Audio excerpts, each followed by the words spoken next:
त्योहार और पारस्परिक सद्भाव भारतीय जनता की जीवंतता और उत्सव प्रियता विश्व प्रसिद्ध है। यहाँ कोई ऐसा दिन या तिथि नहीं है जिस दिन कोई न कोई पर्व, व्रत या त्योहार न मनाया जाता हो।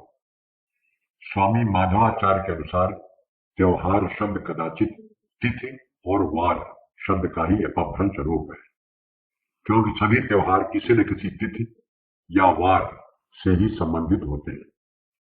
इन त्योहारों में कुछ सार्वदेशिक हैं जो प्रायः सभी प्रदेशों में समान रूप से मिलजुल कर मनाए जाते हैं, जैसे दशहरा, दीपावली, होली आदि। कुछ त्योहार आंचलिक या एक देशीय होते हैं, जैसे बैसाखी, पोंगल, ओणम, लोहड़ी आदि। त्योहारों के उद्भव और विकास पर अनेक विद्वानों और समाजशास्त्रियों ने अपने अपने मंतव्य व्यक्त किए हैं।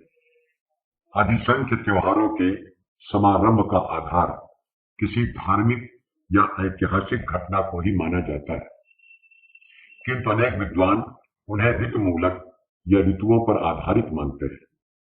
उदाहरणार्थ, दीपावली को ऋतु पर्व मानने के पीछे तर्क दिया जाता है कि वर्षा ऋतु में धूप और स्वच्छ जल के अभाव में वायुमंडल में नाना प्रकार के प्रदूषण उत्पन्न हो जाते हैं। विषैले जंतुओं, कीड़ों मकोड़ों, मच्छर, डंक आदि रोगोत्पादक जीवों का आतंक बढ़ जाता है। अतः पर्यावरण प्रदूषण निवारण में दीपावली की महत्वपूर्ण भूमिका होती है। सप्ताहों पूर्व से हम अपने घरों और परिवेश की साफ सफाई, रंगाई, पुताई और धुलाई में संलग्न हो जाते हैं। इस प्रकार भवन की सफाई पुताई द्वारा हानिकारक जीवाणुओं को नष्ट किया जाता है।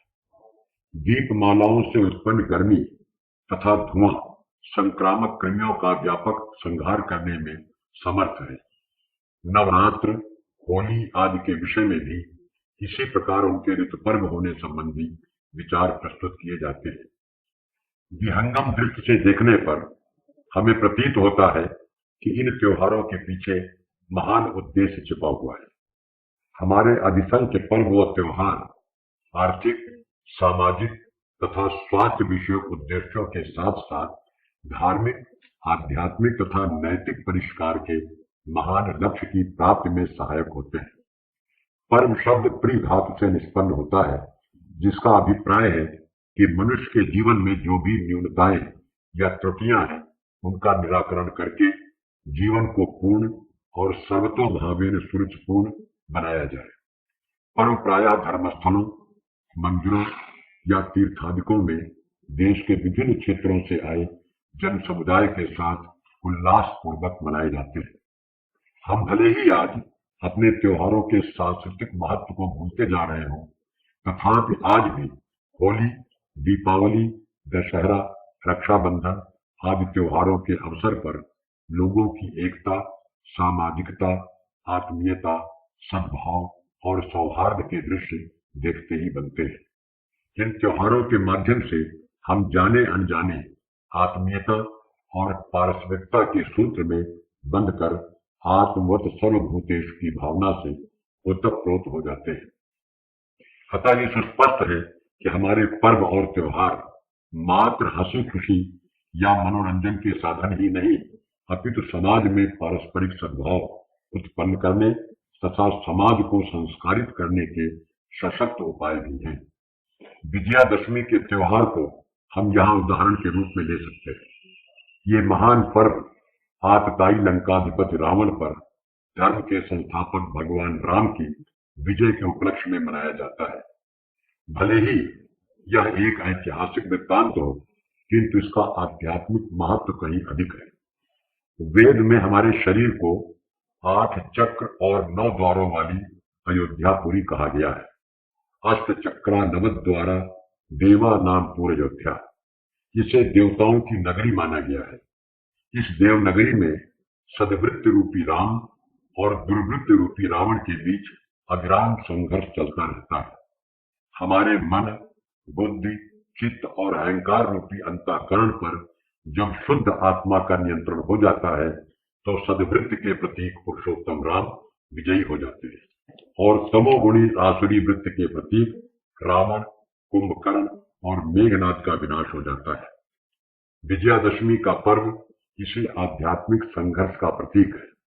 इस पर्व का संदेश है कि कागजी रावणों के दहन के स्थान पर हमें अपने भीतर छिपे हुए रावणों और राक्षसों का दहन करना चाहिए, जिससे हमारा जीवन मानवीय गुणों से परिपूर्ण होकर सर्वांग सुंदर बन सके तथा हमारे समाज और राष्ट्र का वातावरण स्वस्थ और स्पृहणीय बन सके।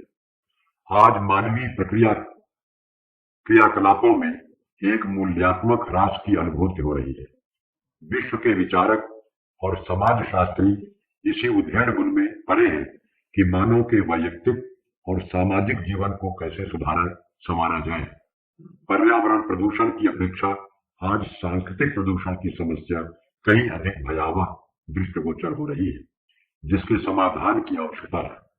प्राचीन काल में हमारे मनीषियों ने मानव की चित्त वृत्तियों के परिष्कार और आत्मशोधन के क्षेत्र में जो भी सैद्धांतिक और व्यवहारिक ज्ञान अर्जित किया था, उसे ही उन्होंने पर्वों, व्रतों, त्योहारों, रीति रिवाजों और धार्मिक कृत्यों के रूप में हमें सौंप कर हमारे जीवन को श्रेष्ठ और मूल्यवान बनाने का मानो महामंत्र दे दिया है।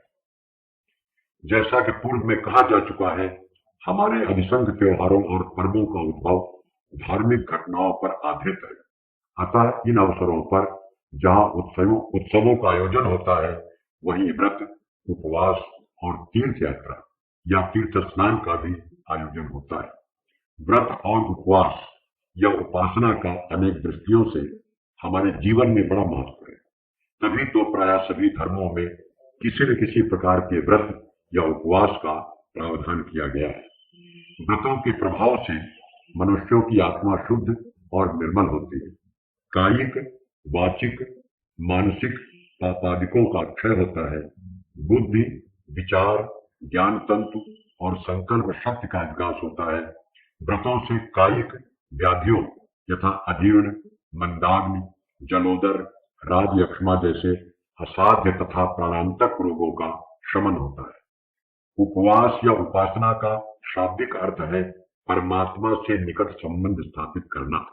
उप अर्थात समीप और वास का अर्थात है रहना। उप समीप आसन, बैठना, परमात्मा समस्त शक्तियों तथा सद्गुणों का आकर है। अतः उसके सामीप्य से, उसके चिंतन, ध्यान, पूजन से हम अपनी आध्यात्मिक शक्तियों का विकास कर सकते हैं।